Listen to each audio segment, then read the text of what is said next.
Storytelling Ron. This is a video about DMing. It's one of the most important aspect of DMing. This is like the most important video.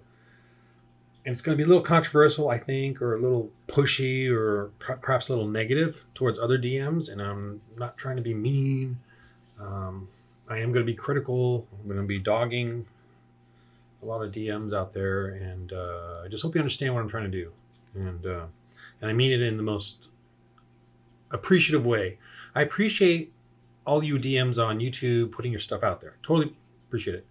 And you're way better than me at social media and YouTubing. But your DM skills are missing a very important thing. And, I'm not... Just bear with me and listen to this. And then and this is something I had to learn too. It was a difficult process for me many years ago to learn this. And I learned it not through DMing, although perhaps I have. I learned it through writing. I'll just tell you what it is. You can't tell when you're DMing. You don't just give everything out. You don't just tell them. You got to describe and live through the story. Every DM I've noticed on YouTube, and I've been watching all the Rime of the Frost Maiden, other people playing it, because now we all have the same framework, so I want to see what's going on. It's not the story that bothers me of whatever you pick and choose. That's fine. It's how you present it, and Rime of the Frost Maiden tells you to present it the wrong way. And I'm trying to tell you, or hopefully I'm getting across in not too much of a jerk fashion, how as a DM you really do need to tell the stories. And if you watch my Rime of the Frost Maiden first episode, chapter 1, I call it, playthrough, you'll see what I'm talking about. I am not telling them the plot. I am not metagaming with them all the answers or all the things they got to do. I am letting them experience that world. I'm letting them experience it directly. There's only really two things as a DM you should be able, as a dungeon master, you should be shackled, imprisoned and unable to do the things that the Wizard of the Coast, the books, the campaigns that tell you to do. You should not be doing that. What I mean is, like in the, in the first Cold-Hearted Killer, the prime example is in the Cold-Hearted Killer. I should have had this open, the page. All this blue right here where it explains, the world. No. That is not how you have someone journey. And I know a lot of the players and DMs are fine with this and they're happy. And if you are, fine. I will step away, or downvote this video. But I'm telling you, there's a better way. There's a better way. And I understand this because I didn't realize it until I was learning my writing craft. Okay. And then in the writing, so just so you know, I write these books. I'm doing a little plug, but it's my Alfred series, and I have others up there. And it's on Amazon, but if you want to just read the reviews, okay. But I write and develop, work hard on this. Editor, I got 2 editors. This is like Harry Potter and Lord of the Rings. Just so you know, a little plug here, and they're very intense stories for adults too. Trust me, these are actually for adults. I secretly made it a kid book, so it's very family friendly. But the intensity of the stories and the mature just concepts and ideas, and the struggle of the adults in here that have redemption and good versus evil and all that is very, and the romance. There's romance in here too, by the way. But if you read the reviews, these are my books, and I'm on 5. I'm about ready to publish 5. There's a 4th and all that, but and I really love doing this. This is kind of like my most, my preciousness. D&D is like just my fun, since childhood, kind of fun. But anyway, I would never, as a writer, we learn, and it was a hard learn. Stop, I don't know what the right word is. So I'm having difficulty with this. Stop telling the story and start living, or don't tell him. Don't tell him everything.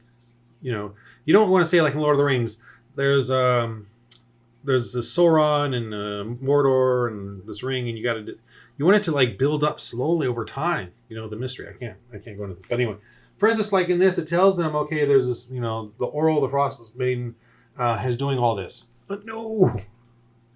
I get that we all kind of know that there's this concept, but you shouldn't be telling them right from the beginning what's causing it, where it's coming from. It should just in my video chapter 1, my playthrough, I just tell them that I two things. Like I said, you should shackle yourself and limit yourself to two things. One, describe the scenery through their eyes. What do they see? That's the one thing you can do as a DM. Describe what they see, the environment, the colors, the space, the smells, the sounds. That's the one thing you can do freely, as long as it's through their eyes, that what they see, not through some other person's eyes, or not from eagle eye view or whatever, but through their eyes. What do they see? The mist, the darkness, the chill wind, whatever it is, you have to do. That's the only way you should be describing things, okay, visually.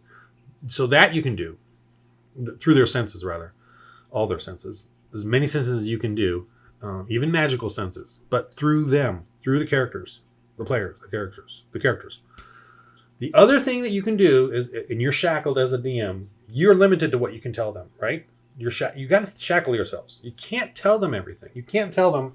For instance, in the Cold-Hearted Killer, right? They have, even though there's this NPC, and then she tells him who the murderer is, and they give him everything, all the answers, and all they got to do is find him and kill him. That is not the way to tell a story. You get that, right? You understand what I'm saying? It has to be a mystery from the get-go. We found a dead body, and then they find the ice dagger in him. What is this? That's it. That's all they have. And they have to go from there. And you as a DM have to have your little list of clues as they continue to find what's going on and find who this person is. And they could have met this person in the bar as a fun guy and had no clue who this guy was until later, or whatever it's going to be. Do you understand? I don't know how I'm going to play it out exactly yet, but I am not going to tell them there's a murderer. I'm not going to tell them anything. They got to discover this horror themselves.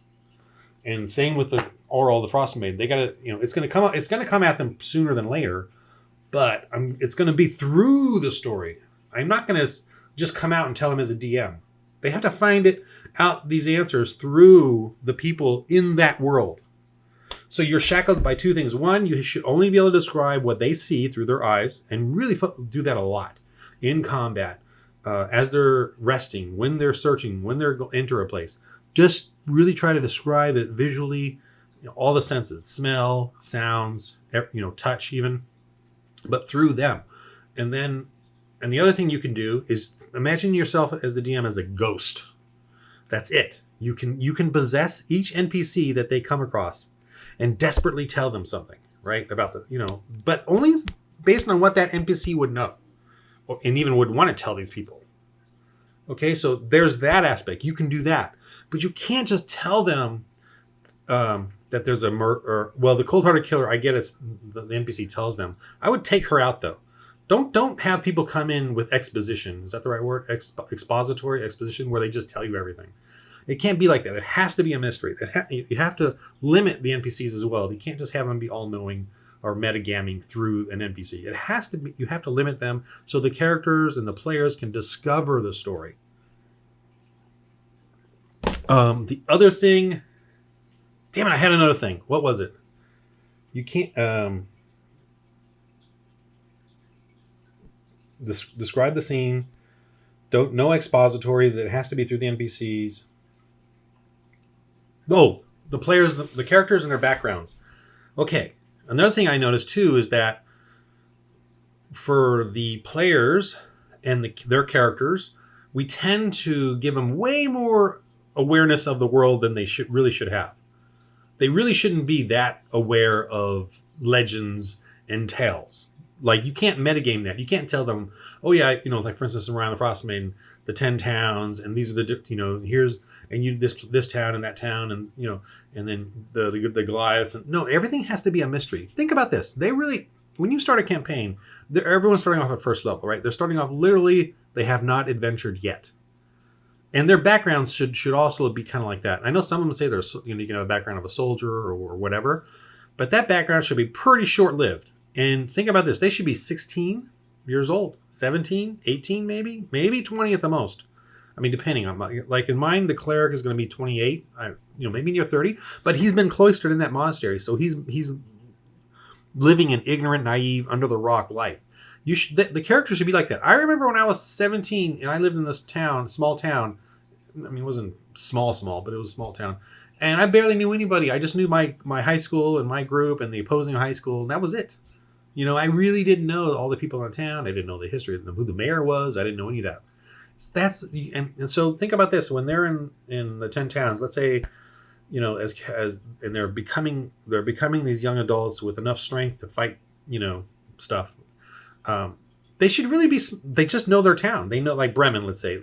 They just know Bremen. That's it. And they know only, and they've gone maybe to Targos or Brunnschander once in their little childhood life to go to the market or something. But they really don't know that much about that whole world. They don't even know the 10 towns, really.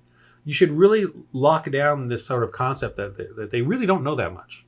And they should go and discover it through the people and through the storytelling, through the NPCs giving them information, or they overhear. I do a lot of overhearing. Like they'll walk into an area, we're all starving. They're not talking to the players, but or the character. They're talking to each other. What do we do? We're all starving. But that is still revealing stuff in a story way, and not just metagaming out. Okay, everyone's, it says in there like, oh, they're all the 10 towns are sacrificing, and all the 10 towns are doing this. No, you got to have them go into the 10 towns and discover this horror of human sacrifices through the experience. You get what I'm saying? So don't tell them, don't write, give them a full speech on what's going on. Let them live, experience it. Start them off in a small little area, and then let them. Everything is an amazing discovery. So my example of it is this first chapter 1, Ryan the Frost Maiden playthrough that I've done. And I have a little bit of difficulties because it's new players, very new players, the two, and then the other one, the younger guy is, he's my daughter's suitor, and we've been playing, but it's been on a lighter. So this is a little more darker and more, serious. So that's what I'm trying to say. And I've been watching a lot of the very famous DMs on YouTube or whatever, successful ones. And they're just reading off this stuff, and I'm like, "What are you doing? No, please!" And I'm not. And I know that I'm being a little harsh, and I'm going to stick to my guns on this. This is the way to tell stories, is through the world and not metagaming or expository. I think that's the right word, expository, where you just explain everything. Don't do that. Let them experience that world. So as a DM, you need to shackle yourself, limit yourself into their POV. Right? In everything that they see. It's what they see that you have to describe. You can't go fly over them and, hey guys, look at this and this and this, And even maps, I try to like the worldly map, I didn't really want to show them because I didn't want them to know all the whole areas. I wanted them to go and discover it, and people tell them about stuff, and so keep that in mind. And I hope this isn't too harsh. Maybe no one's gonna watch this, whatever. But I'm please think about this. Think about that. You're stuck. You can only describe what they see as a DM. You don't, no expository. I believe that's right. I hope that's right. No, I'm gonna look that word up. Let me pause this. I'm gonna make sure that that's the right word. Yeah. So expository. No expository. No explaining.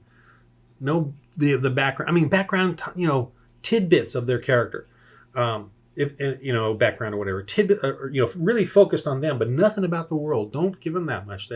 Except that village they're in, or a couple. They'll know a little bit, right? Out, wherever they are. But remember, they really should be 16, 17, 18. That's the age, and very ignorant, right? There's no public, no schools, no internet, they should be really stuck in that little world that they're in. If they're an acolyte, an apprentice, they should really be. All they're doing is sweeping and writing and stuck in their little slave world, until they're become, they're allowed to go out and do their own thing. So tighten in that, no expository, just their little world, describe what they see, and only through NPCs. If you want some expository, only do it through the wizard who decides to let the apprentice go. And maybe that wizard will explain a little bit about the world or whatever, but it should be very limited. And okay, do you get that? So yeah, those things. Please understand that. Don't read. Here's what's going on. Don't do that. Just throw them into this world. Put them in wherever, and if they want to ask something, or if they want to find out something, tell them to go ask somebody, or what in the world. Like, who do you ask that? Who do you talk to? And then you know what I mean. So that's my GM advice. I hope you get that. I hope this isn't too harsh. But really, I really, in order to really get engaged in the story, you gotta be, you as a DM gotta throw yourself down into that world, humble yourself, humiliate yourself, get into that world, and live right next to the players, right next to them. And that's where you're at the whole time. Don't go up. Just stay right down with them in there. Hope that's helpful. And if you watch this to the end and you're fine and you're happy, inspiration point for you.